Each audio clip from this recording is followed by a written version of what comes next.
Baik, jumpa lagi di ASBL Podcast, sebuah media komunikasi dan sosialisasi Sekolah Al-Azhar Sifabudi Legenda. Alhamdulillah, hari ini kita dapat berbincang-bincang langsung dengan Ibu Kepala Sekolah SMP Al-Azhar Sifabudi Legenda Bekasi, yaitu Ibu Hajah Siti Khadijah, atau yang biasa diakrab dipanggil atau disapa Ibu Ho. Assalamualaikum Ibu Ho. Waalaikumsalam warahmatullahi wabarakatuh, Pak Fandi. Apa kabar Ibu Ho? Sehat selalu dan tetap jaga protokol kesehatan ya Bu Ho.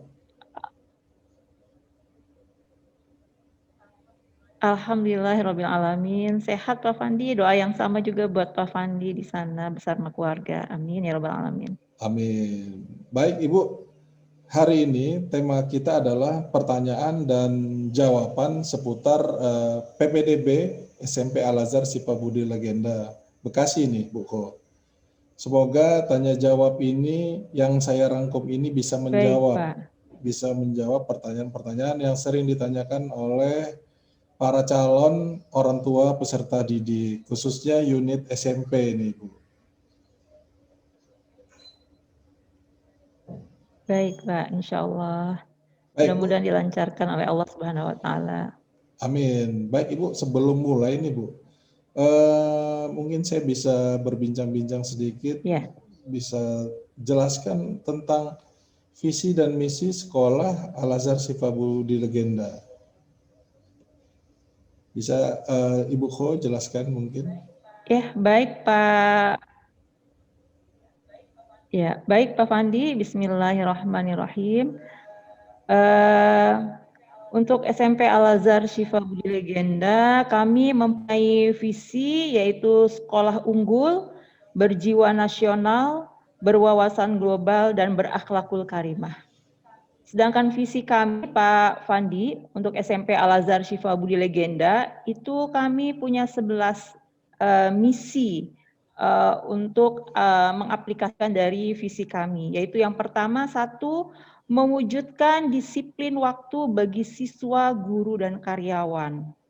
Kemudian yang kedua, melaksanakan proses belajar mengajar yang selalu kondusif dan profesional, meningkatkan pencapaian hasil belajar sesuai target ketuntasan belajar minimal yang telah ditetapkan oleh sekolah.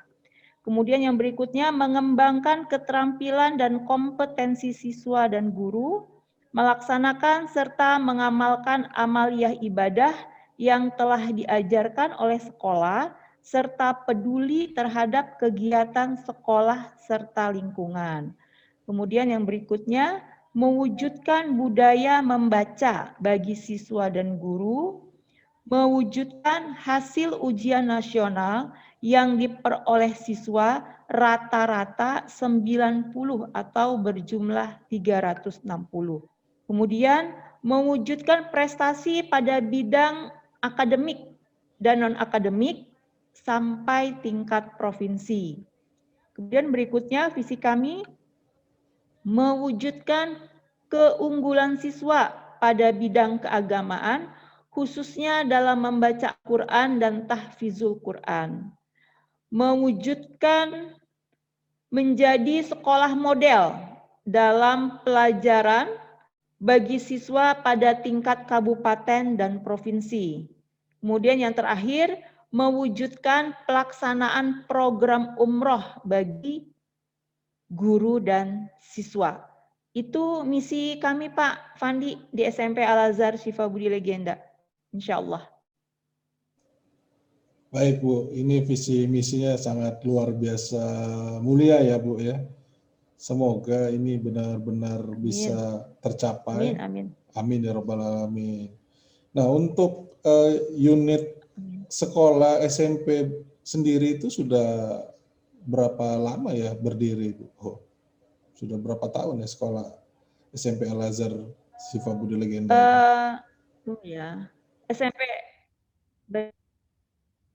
SMP Al-Azhar Sifabudi Legenda sekarang sudah berusia 17 tahun Pak Fandi. Jadi berdiri pada tahun 2004. Kami langsung menggunakan gedung yang sekarang kami tempati ini. Jadi sejak berdiri gedung ini 2004 kami sudah melaksanakan kegiatan unit SMP. Baik, berarti udah 17 tahun. Oh, udah lama juga ya Bu Ho ya. 17 tahun. Untuk sekolah Kalau itu siswa mungkin sedang masa apa nih Pak? ya sudah, Remaja ya Pak? ya mungkin udah pada 17 tahun dari kemarin ini mungkin udah pada kerja semua ya Bu ya. Siswa-siswa yang Sudah ada yang menikah Pak. udah ada yang menikah. Iya, Sudah baik. yang, Sudah punya, iya. mungkin sudah punya anak, anaknya sekolah juga di situ ya Bu. Iya, insya Allah.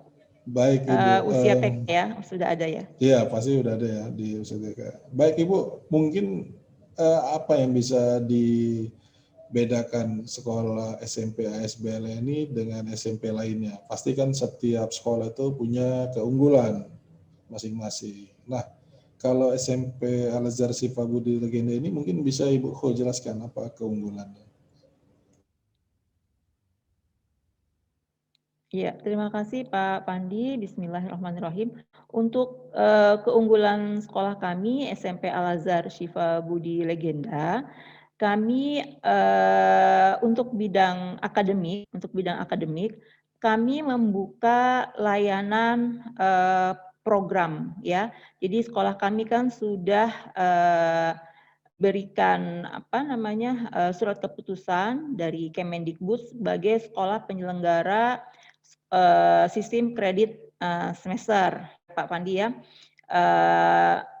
melaksanakan yang 6 semester atau 3 tahun dan melaksanakan program percepatan, artinya SKS yang 4 semester atau 2 tahun.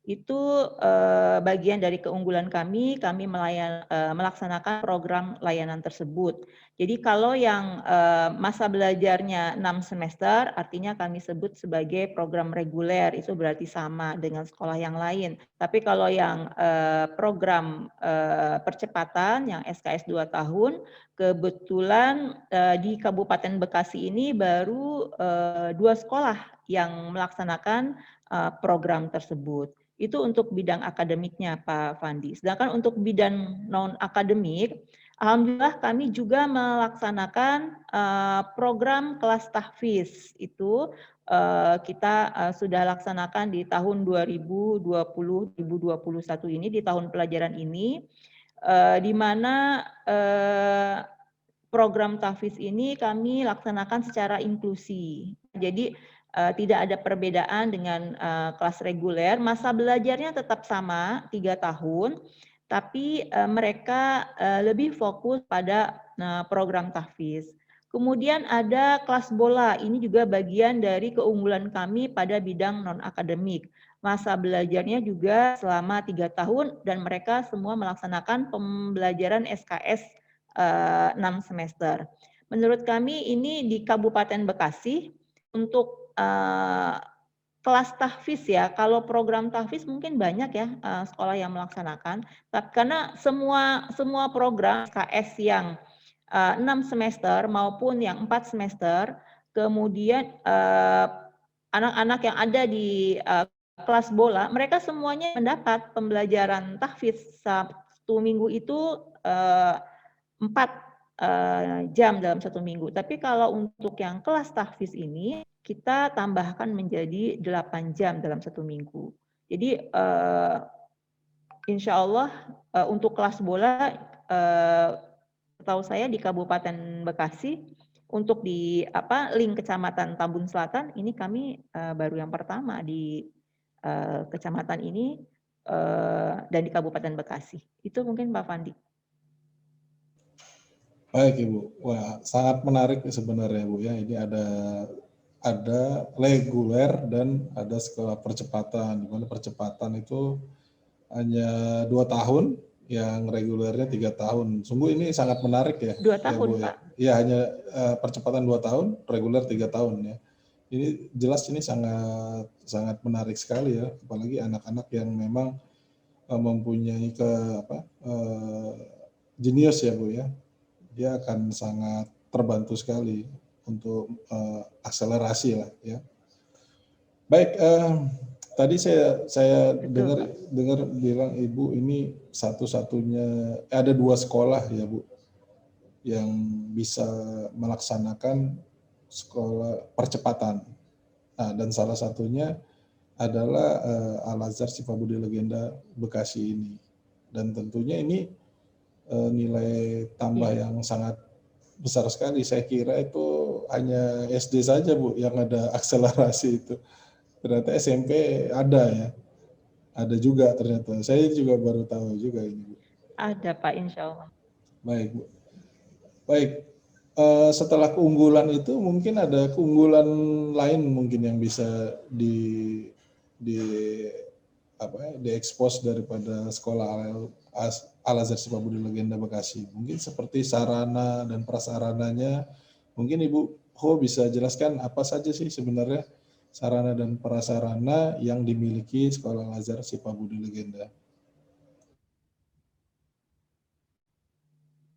Baik, Pak Fandi, untuk sarana dan prasarana sekolah yang kami miliki, sudah jelas kami memiliki kelas yang nyaman ya untuk anak-anak, karena maksimal kelas kami itu hanya 25 siswa dan insya Allah tidak berjejal ya. Jadi untuk guru mengajar, kemudian anak-anak belajar juga alhamdulillah bisa nyaman. Yang paling utama adalah sekolah kami ini untuk SMP Al-Azhar Syifa Budi ini berada di lingkungan perumahan. Ya, kemudian yang jauh dari apa ya, kalau menurut saya itu kebisingan ya, karena benar-benar anak-anak itu nyaman untuk belajar, jauh dari apa namanya keributan ya yang selama ini kadang suka ada terjadi tawuran dan lain-lain. Insya Allah karena sekolah kami juga terdapat di lingkungan yang nyaman, anak-anak juga jadi fokus belajar. Kemudian yang kedua, kami juga memiliki halaman sekolah atau parkir sekolah di mana sangat luas gitu ya. Orang tua juga aman dan nyaman jika memarkirkan kendaraannya di sekolah. Kemudian kami juga punya fasilitas belajar lainnya selain di kelas itu ada ruang lab komputer, kemudian ada ruang lab IPA, ada ruang lab bahasa, kemudian ada ruang perpustakaan. Tak kalah juga kami memiliki kantin ya yang ada 2 lokal di depan dan di belakang. Kenapa ada 2? Supaya memudahkan anak-anak untuk antri ya. Karena kan jam belajar kami ada istirahat itu tidak lama hanya 20 menit. Jadi difasilitasi oleh sekolah itu ada 2 kantin. Kemudian ada ruang toilet, insya Allah bersih dan nyaman Pak. Jadi artinya kami sangat memerhatikan kebersihan tersebut.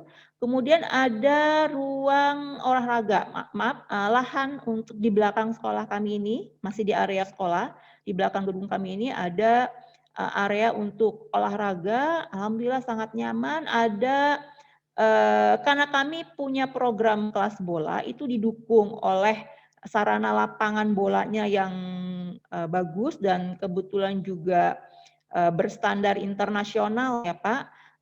Kemudian pengajar di kelas bolanya itu juga dari coach yang betul-betul berpengalaman. Kemudian ada lahan untuk greenhouse juga di belakang. Artinya itu menjadi sarana belajar buat anak-anak, tidak hanya di dalam kelas, tapi bisa moving ke area greenhouse tersebut yang nyaman sekali untuk siswa ya dan para guru. Dan kalau bisa dilihat di sana ada tanaman atau buah-buahan, bahkan ada hewan juga yang dipelihara dan aman untuk siswa dan guru. Itu Pak Fandi, insya Allah. Baik, baik. Memang ini sekolahnya sangat luas sekali Bu ya. Sangat luas sekali hingga kayaknya mau melakukan kegiatan apapun terasa enak gitu Bu. Apalagi suasananya di dalam perumahan, jadi kita tidak terlalu bising mendengarkan ataupun polusi udara. Begitu ya Bu ya? Betul sekali. Lahan Baik. sekolah kami ini totalnya adalah eh, 22.500 ya, atau Oh, 2,2,5 hektar ya Pak ya. 2,2 Ini sekali. alhamdulillah sangat Sangat luas. luas sekali Bu itu. Eh, iya, jika mau ada pembangunan lagi, iya betul Iya, betul sekali Pak. ada Alhamdulillah. sekolah, ada lapangan bolanya, itu juga sangat sangat menarik ya Bu ya, apalagi anak-anak sekarang yang hobi olahraga. Iya, Kayaknya memang kalau di sekolah ini udah lengkap nih fasilitas untuk olahraganya ya. Kemudian ada greenhouse tadi untuk bercocok tanam ya. Ya Bu ya, Bu Ho. amin. Baik Bu Ho, mungkin Bu Ho bisa jelaskan Iya, nggak sedikit? iya betul, Nah, betul betul sekali tadi Pak. sudah cerita tentang sarana prasarana, sudah cerita keunggulan. Nah, kira-kira kalau SMP, unit SMP ini punya target tertentu nggak terhadap peserta didiknya? Ada nggak yang ditargetkan? Ini peserta didik harus bisa apa? Harus targetnya harus pokoknya setelah mereka nih 1 tahun atau percepatan ataupun reguler. Mungkin Bu Ho bisa bantu menjelaskan target-target apa yang guru-guru bisa berikan untuk peserta didik. Ya, makasih Pak Fandi. Sesuai di misi kami ya, kalau untuk yang akademik, anak-anak itu hasil ujian nasional kami itu rata-rata 90 itu untuk yang apa namanya target untuk akademik. Sedangkan untuk yang target non akademik tadi kan kami punya fokus sekarang untuk kegiatan tahfizul Quran. Jadi untuk target anak-anak yang berada di kelas non kelas tahfiz itu kami punya target keluar dari sekolah ini itu minimal 3 juz anak-anak bisa hafal Al-Quran dengan tahsin yang baik dimulai dari juz 30, juz 29, kemudian juz 1. Sedangkan untuk anak-anak yang kelas tahfiz itu kami punya target insya Allah Allah bisa kabulkan ya kita berusaha semaksimal mungkin itu minimal 5 juz. Fandi boleh diketahui ini baru semester 2 ya, tapi anak kami di kelas 7 itu sudah ada yang mencapai 5 juz hafalannya. Nah, jadi kami sangat berpositif thinking insya Allah untuk kelas tahfiz yaitu yang dihafalnya adalah juz 30, juz 29, juz 1, juz 2 dan juz 3. Dan kami target ini mudah-mudahan karena fokusnya adalah Al-Qur'an, mudah-mudahan Allah mudahkan. Kemudian untuk target selanjutnya adalah anak-anak di bidang keagamaan karena kami punya syarat kecakapan umum atau SKU di bidang keagamaan. Itu semua siswa harus mencapai target tersebut, di mana isinya itu adalah amaliyah ibadah, amaliyah ibadah. Jadi anak-anak ini adalah anak-anak yang masa remaja ya di SMP. Kalau menurut saya ini adalah titik awal mereka untuk bisa mempunyai pondasi agama yang kuat. Sehingga SKU keagamaan ini betul-betul harus terperhatikan untuk anak-anak. Di dalamnya itu adalah bagaimana wudhu yang benar, sholat yang benar, kemudian bacaan sholat yang benar, hafal Qur'annya yang benar, bacaan Qur'annya yang benar, sehingga pada saat keluar dari SMP Al-Azhar Syifa Budi Legenda, mereka membaca Qur'annya itu seperti membaca koran, seperti membaca WA, seperti membaca buku. Jadi tidak ada yang terbata-bata. Makanya target di awal di semester 1 ini, walaupun mereka sudah hafal Al-Quran, karena kan kami ini mendapat siswa itu dari sekolah-sekolah SD yang mungkin capaiannya kan berbeda-beda. Ada yang sudah bagus baca Qur'annya, ada yang sudah hafal, tapi ternyata bacaan Qur'annya itu belum tahsin, artinya panjang pendeknya, makhorijul hurufnya, tajwidnya itu belum benar. Sehingga di semester 1 ini kami merapikan bacaan Al-Qur'an tersebut. Menurut itu sangat penting dan menjadi prinsip. Karena kalau sholat dengan bacaan Qur'annya yang salah, otomatis akan mempengaruhi dari arti dan makna bacaan tersebut. Nah, itu SKU keagamaan itu sangat kami fokuskan. Kemudian selain amalia ibadah, kami juga memfokuskan target kalimat thayyibah. Nah, ini harus semua anak-anak terbiasa. Jadi pada saat memulai pekerjaan itu apa bacanya, mendapat musibah itu apa bacaannya, kemudian melihat hal-hal yang indah itu apa bacaannya, itu tidak bisa dilakukan tanpa pembiasaan. Jadi bukan hanya hafal, tapi mereka dibiasakan untuk hal-hal tersebut. Kemudian ada doa-doa harian, itu juga kami ajarkan kepada anak-anak.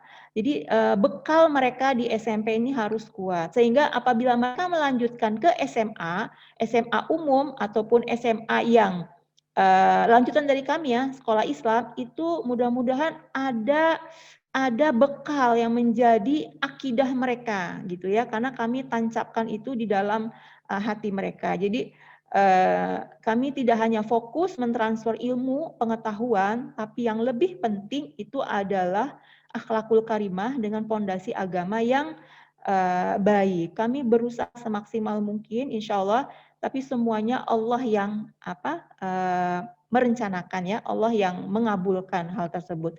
Tapi insya Allah tekad kami seperti itu, Pak Fandi.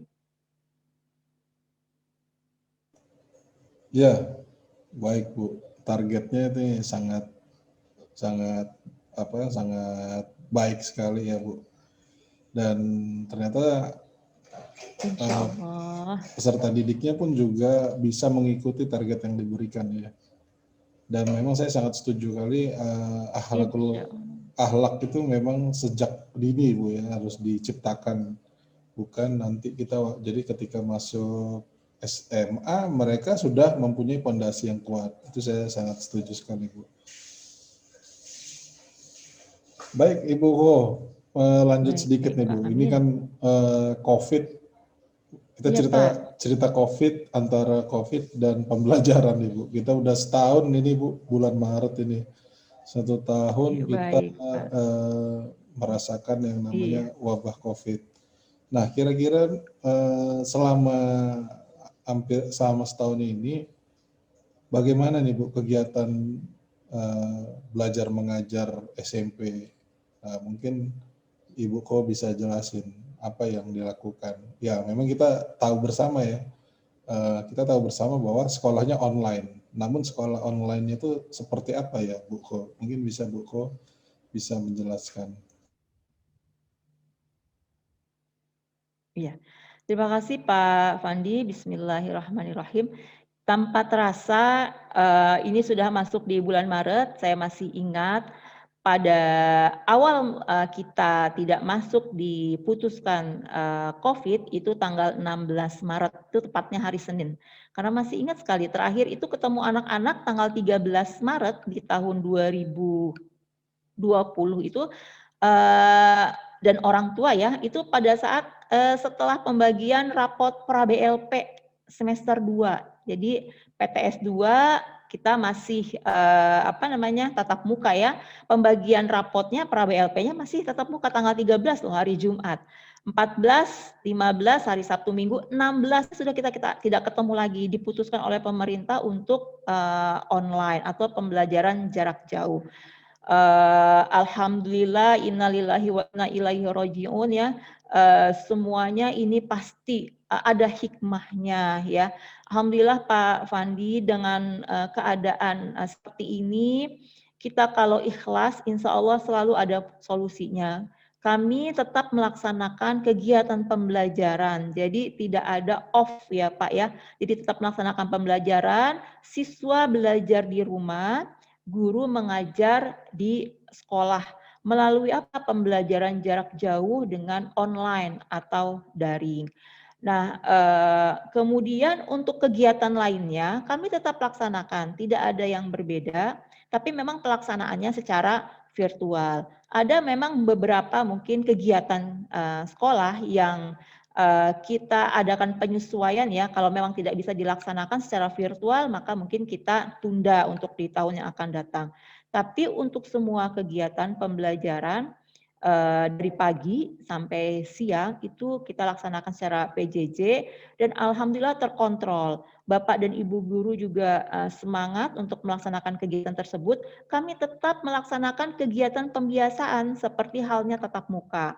Jadi Pak Fandi boleh Bu Kho sampaikan, kita tetap melaksanakan kegiatan pembiasaan itu dari jam 7.30 sampai jam 8, dimulai dengan sholat duha, walaupun anak-anak di sekolah, tapi guru bisa memantau, kemudian kita bisa ikrar bersama secara virtual, kemudian kita bisa tadarus bersama, melaksanakan Asmaul Husna bersama, menyanyikan lagu nasional bersama, selalu kita laksanakan secara virtual.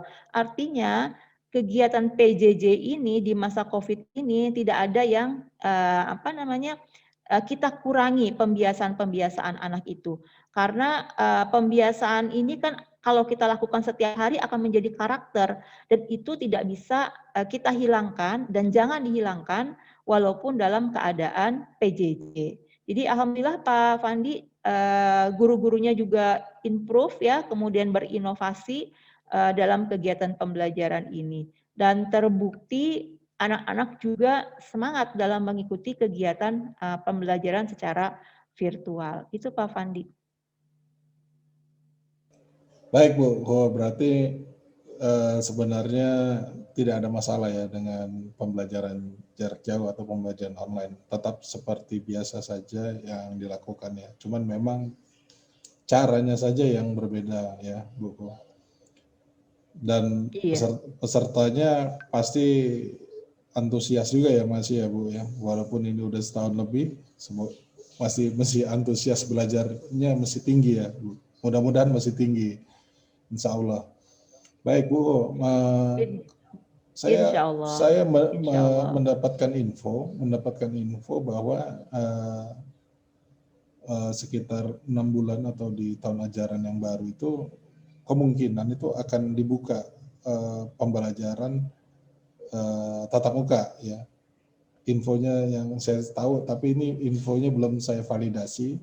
Tapi dengar-dengar sudah di tahun ajaran yang baru itu akan dilakukan tatap muka.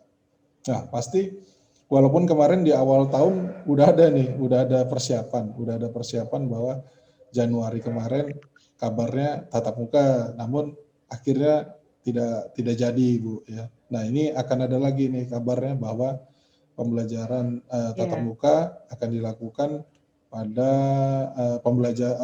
tahun ajaran baru.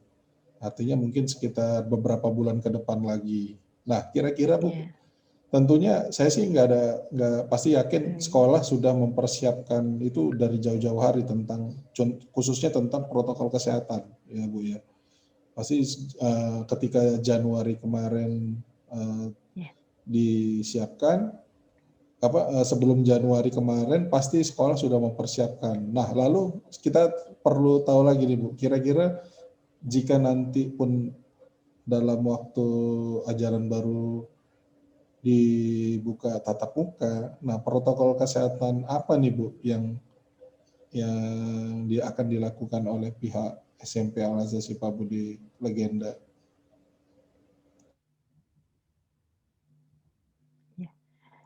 Baik Pak Fandi, Bismillahirrahmanirrahim. Alhamdulillah pada bulan Desember kemarin, itu sekolah kami sudah divisitasi oleh Kabupaten Bekasi, pengawas beserta timnya, melihat kesiapan sekolah kami atau SMP Al-Azhar Sifabudi Legenda jika direncanakan untuk pelaksanaan sekolah tatap muka. Itu dengan asumsi kemarin awal Januari ya kita akan melaksanakan kegiatan tatap muka. Jadi alhamdulillah sudah divisitasi dan sudah direkomendasikan oleh Dinas Pendidikan Kabupaten sekolah yang siap untuk melaksanakan kegiatan tatap muka. Jadi jika nanti daerahnya, wilayah kami, kecamatan ini dimasukkan dalam area zona hijau, kami sudah terekomendasi dan sudah mendapatkan surat rekomendasinya. Nah, ternyata qadarullah belum diizinkan ya Pak ya, sampai ini karena Kabupaten Bekasi kan memang ternyata belum diperbolehkan. Untuk menyikapi memang informasinya bahwa tahun pelajaran 2021-2022 dimulai bulan Juli nanti akan dimulai untuk kegiatan tatap muka menggunakan protokol kesehatan. Dan insya Allah kami di sekolah itu sudah menyiapkan sarana untuk protokol kesehatan tersebut, di mana sekolah sudah menyiapkan di awal masuk itu anak-anak nanti diperiksa kesehatannya melalui termogan, artinya suhu tubuhnya, kemudian tempat untuk cuci tangannya juga ada, kelasnya juga kami buat atau kami desain kelas itu setengah dari jumlah siswa yang ada. Nah, jadi kami sudah plan bahwa jarak antara meja dengan meja yang lainnya itu minimal adalah 1,5 meter. Artinya setelah kami ukur dengan ruangan yang ada itu bisa separuhnya ya, artinya setengah dari siswa yang ada. Kemudian di ruangan-ruangan kelas kami sediakan hand sanitizer, kemudian setiap wali kelas juga kami siapkan termogan di mana sewaktu-waktu nanti ada pemeriksaan, karena pemeriksaan itu di awal masuk, saat mau istirahat, setelah istirahat dan mau pulang itu minimal 4 kali kami laksanakan, dan kami juga menyiapkan ruang kesehatan di mana jika ada anak di rumah aman nih, misalnya suhu tubuhnya gitu kan, ternyata di sekolah habis istirahat ternyata mencapai 37,5 misalnya. Kami punya ruangan untuk sementara dia bertempat sambil menunggu orang tuanya datang. Artinya untuk kesiapan itu kami didukung juga oleh yayasan, sehingga insya Allah SMP Al-Azhar Syifa Budi Legenda siap melaksanakan kegiatan pembelajaran tatap muka jika memang sudah diinstruksikan dari Dinas Pendidikan Kabupaten Bekasi. Itu Pak Fandi.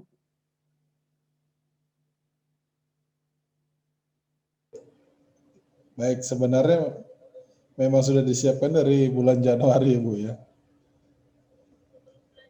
Sebelum bulan Januari malah Pak. Bahkan sebelum bulan Januari. Baik Ibu.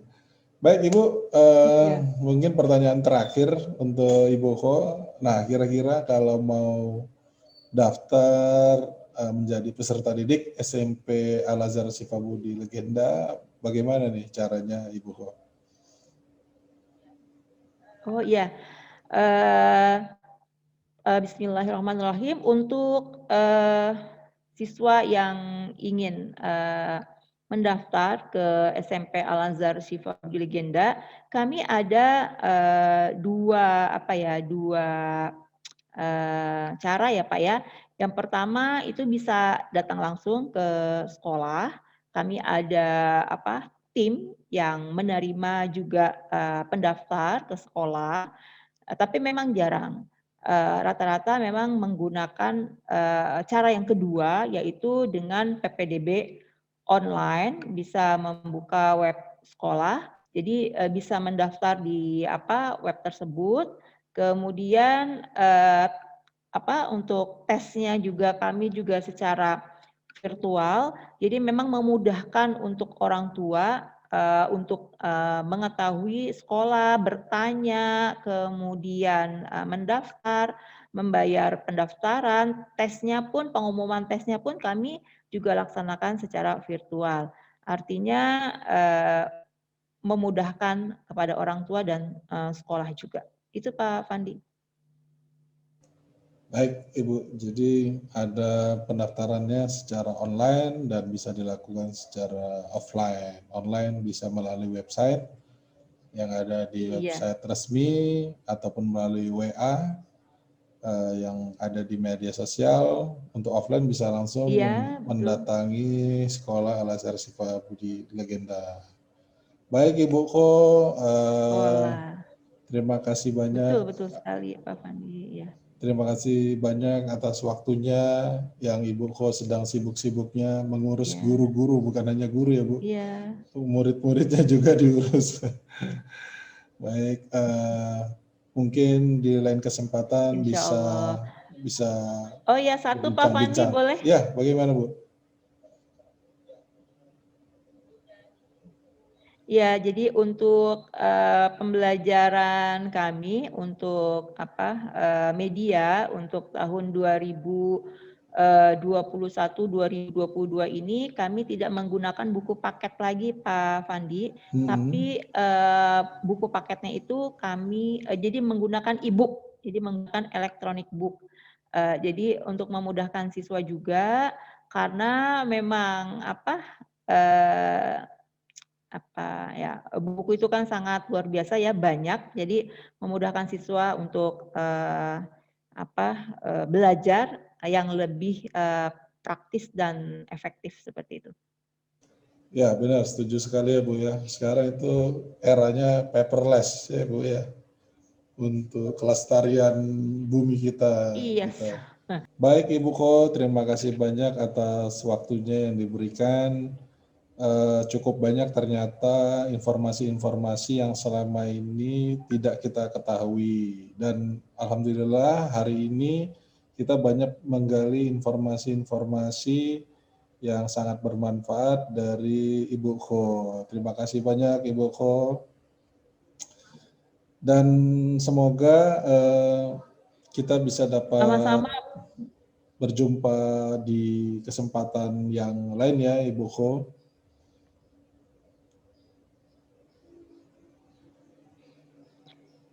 Ya, terima kasih Pak Fandi mengucapkan jazakallah khair. Alhamdulillah diberikan kesempatan untuk menginformasikan tentang MP Al-Azhar Syifa Budi Legenda. Mudah-mudahan ini menjadi informasi yang baik bagi para orang tua atau siswa yang belum mendaftarkan sekolahnya ke SMP, maka saya mengajak untuk bergabung belajar bersama kami dengan guru-guru yang luar biasa, baik dan profesional dalam mengajar. Itu Pak Fandi. Baik Bu Ko, terima kasih sekali lagi. Assalamualaikum warahmatullahi wabarakatuh. Baik, jumpa lagi di ASBL. Terima kasih Pak Fandi. Baik Bu, jumpa lagi di ASBL Podcast selanjutnya. Ya. Assalamualaikum warahmatullahi wabarakatuh. Terima kasih Pak Fandi. Waalaikumsalam. Waalaikumsalam warahmatullahi wabarakatuh. Sukses selalu untuk Pak Fandi. Baik Bu, sama-sama.